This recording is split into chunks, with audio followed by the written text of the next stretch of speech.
Você está no canal Inteligência do Medo. Aqui, o desconhecido ganha voz e cada história é uma jornada pela escuridão que habita o impossível. Prepare-se para enfrentar o inexplicável, onde o medo não apenas assombra, mas pensa. A história de hoje começa agora. No interior de uma floresta ancestral, esquecida até mesmo pelos mapas mais detalhados, havia um local que os moradores de vilarejos próximos chamavam de as Ruínas da Boca Silenciosa. O nome era derivado de uma antiga lenda que ninguém ousava explicar, preferindo desviar o olhar quando indagados. Dizia-se que qualquer som feito ali desaparecia, como se o lugar devorasse as vozes e ruídos.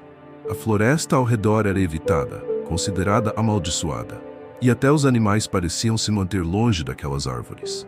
Carla, uma documentarista apaixonada por mistérios, descobriu a existência das ruínas enquanto pesquisava para um projeto sobre locais inexplicáveis ao redor do mundo. Ao ouvir falar do lugar, sua curiosidade tornou-se irresistível. Um espaço onde o som era apagado era um tema que podia alavancar sua carreira.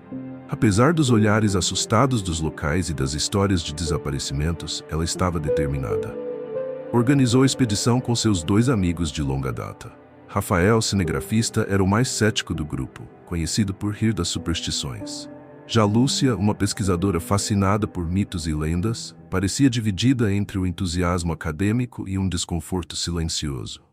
Antes de partirem, os três pararam em um pequeno vilarejo para obter informações. A maioria dos moradores evitava falar sobre as ruínas, mas um velho pescador, sentado em frente à sua casa de madeira, chamou-os com um gesto lento. "Vocês não deveriam ir até lá", disse ele sem levantar os olhos do chão. "A floresta rejeita quem entra. E as ruínas, elas não apenas tomam o som, mas algo muito pior." "Como assim?" Carla insistiu, ligando o gravador. O velho parou, olhando fixamente para o aparelho e continuou. "Meu avô foi até lá quando eu era criança. Ele voltou diferente, ouvia vozes, ria sozinho, até que um dia ele se levantou no meio da noite e saiu. Nunca mais o vimos." Rafael riu, tentando aliviar o clima.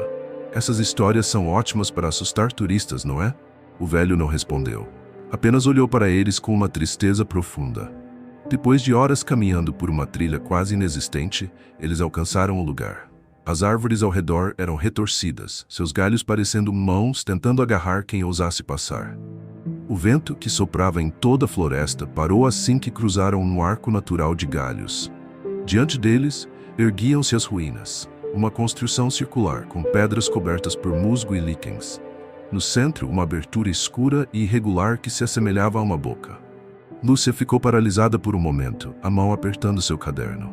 "Impressionante", murmurou ela, enquanto anotava freneticamente. O silêncio era opressor. Eles podiam ouvir o próprio coração batendo, mas não o som de seus passos ou o farfalhar das folhas sob os pés.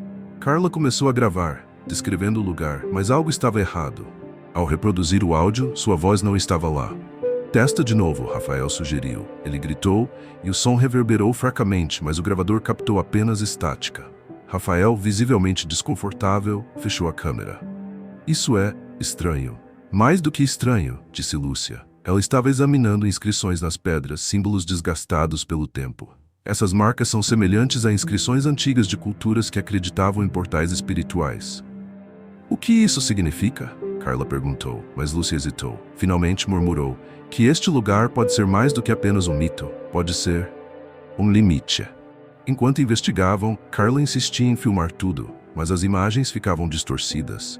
Linhas tremiam na tela e formas indistintas pareciam se mover ao fundo. O sol começou a descer e as sombras se alongaram. Lúcia, perdida em seus estudos, não notou que uma das inscrições parecia brilhar levemente. Quando passou os dedos sobre ela, recuou bruscamente, o rosto tomado pelo pânico. "Eu senti algo, como uma pulsação." Foi quando perceberam que algo estava errado. O silêncio ao redor havia mudado. Não era apenas ausência de som. Era um vazio que pressionava os ouvidos, como se algo estivesse drenando o próprio ar. Rafael tentou falar, mas sua voz não saiu. Ele apontou para o centro da abertura, onde uma sombra parecia emergir, mais escura do que o ambiente ao redor. "Está se movendo", Carla exclamou, mas as palavras morreram em sua garganta. O silêncio sugou sua voz antes que pudesse ecoar. A figura, humanoide, formada por sombras em constante movimento, começou a se aproximar. Seus olhos eram dois buracos vazios que emanavam um frio insuportável.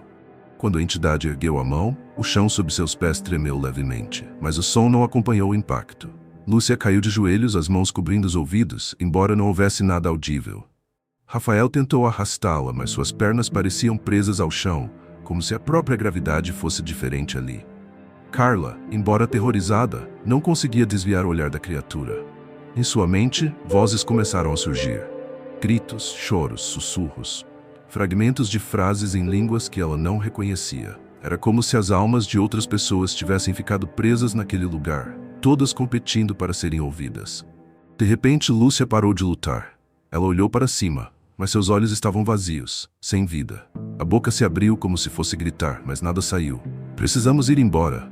Rafael gesticulou desesperado, puxando Carla. Eles correram, mas o caminho parecia mudar a cada passo. As árvores se moviam, fechando-se ao redor.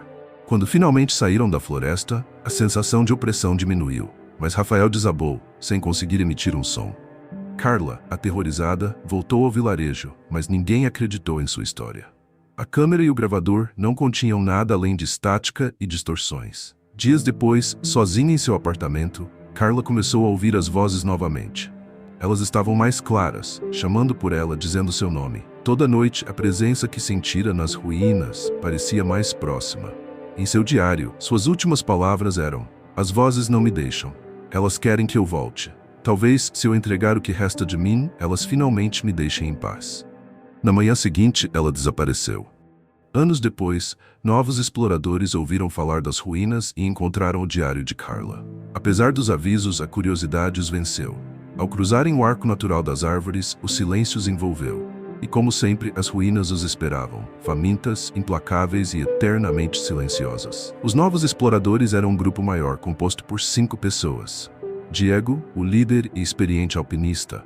Amanda, uma historiadora fascinada por lendas urbanas. Jonas, o técnico de som sempre munido de equipamentos de gravação. Camila, uma fotógrafa. E Victor, o estudante de arqueologia. Eles haviam descoberto o diário de Carla por acaso, enquanto investigavam lugares abandonados para um documentário. Apesar de algumas páginas estarem borradas, o relato era vívido o suficiente para capturar a imaginação de todos. Amanda, em especial, sentiu-se atraída pelas referências a portais espirituais e as ruínas como um limite. Jonas, mais cético, estava determinado a usar seus equipamentos de som para provar que o lugar não passava de uma farsa. Ignorando os avisos dos moradores locais, que mais uma vez se recusaram a detalhar o mistério das ruínas, o grupo entrou na floresta. Logo que cruzaram o arco natural de galhos mencionado no diário de Carla, a atmosfera mudou. O ar parecia mais denso e as árvores retorcidas tinham um padrão quase humano em seus troncos, como se fossem silhuetas congeladas no tempo. "Essa floresta é incrivelmente estranha", comentou Victor tirando fotos. "Ouça isso", disse Jonas, colocando os fones de ouvido. Ele havia ajustado o microfone direcional para captar sons ambientes, mas quando o ativou, percebeu que havia algo errado. Não há som de vento, nem pássaros, nada. Só um zumbido baixo. Amanda sentiu um arrepio, mas disfarçou. "Talvez o silêncio seja parte do fenômeno. Vamos seguir." O grupo chegou às ruínas ao entardecer. O local parecia ainda mais imponente do que descrito no diário. A boca escancarada no centro emanava uma escuridão quase palpável, como se absorvesse a luz ao redor. Diego sugeriu que montassem acampamento próximo ao local, apesar da relutância de Amanda e Jonas. Eles começaram a explorar a área. Camila tirava fotos freneticamente, enquanto Victor inspecionava as pedras, observando as inscrições com fascínio. "Estes símbolos não se parecem com nada que eu tenha visto", disse Victor, inclinando-se para tocar uma das marcas. Assim que seus dedos tocaram a pedra, uma vibração imperceptível percorreu o chão. Jonas, que estava gravando, arregalou os olhos ao ver o visor do gravador. O equipamento registrava ondas sonoras incompreensíveis. "Isso é impossível. Está captando algo", murmurou ele, desconcertado. A vibração aumentou. De repente, Amanda apontou para a boca no centro das ruínas. Uma sombra começou a emergir, movendo-se como fumaça densa, mas com contornos que sugeriam uma forma humanoide. É isso que Carla descreveu", Amanda sussurrou, incapaz de desviar o olhar. Jonas, desesperado, gritou: "Vamos embora agora." Mas assim que tentou correr, percebeu que seus pés estavam presos ao chão, como se algo invisível os segurasse. A figura sombria permaneceu imóvel por alguns segundos, mas sua presença era sufocante. Um som começou a preencher a mente de cada um, mas não era algo audível. Era como se vozes falassem dentro de suas cabeças, em um idioma incompreensível, mas carregado de agonia. Camila largou a câmera e começou a gritar, embora nenhum som escapasse de sua boca. Ela caiu de joelhos, arranhando a própria garganta. Victor tentou ajudá-la, mas quando a tocou, sua pele parecia fria como gelo. Diego tentou arrastar Jonas, mas percebeu que o amigo estava em transe, olhando para a sombra, os olhos arregalados de puro terror. Jonas, vamos sair daqui, ele gritou, mas sua própria voz soou abafada. Enquanto isso, Amanda começou a murmurar algo, os olhos fixos na pedra onde Victor tocara. Essas inscrições, elas não são apenas símbolos, são uma linguagem, um convite. O que você está dizendo? Diego tentou alcançá-la, mas uma força invisível o lançou contra o chão. Amanda se aproximou da boca escura, como que atraída por uma força irresistível.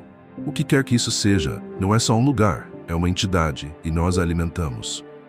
A sombra cresceu, cobrindo o centro das ruínas. Camila desabou, imóvel, os olhos fixos no nada.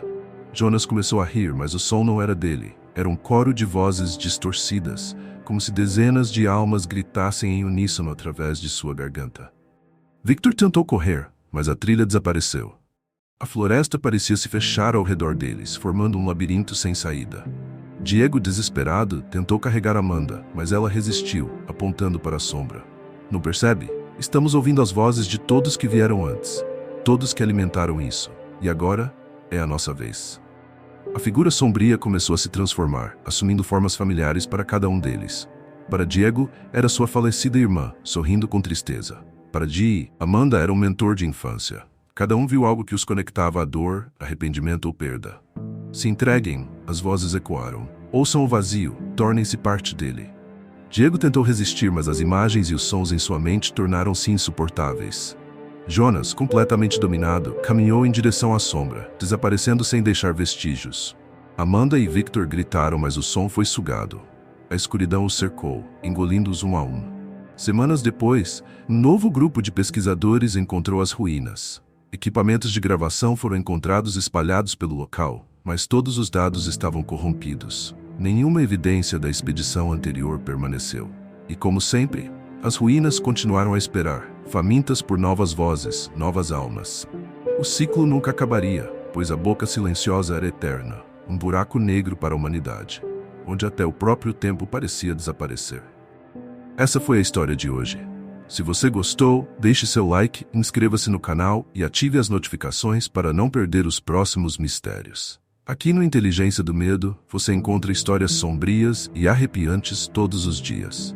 Obrigado por assistir e até a próxima, se você tiver coragem.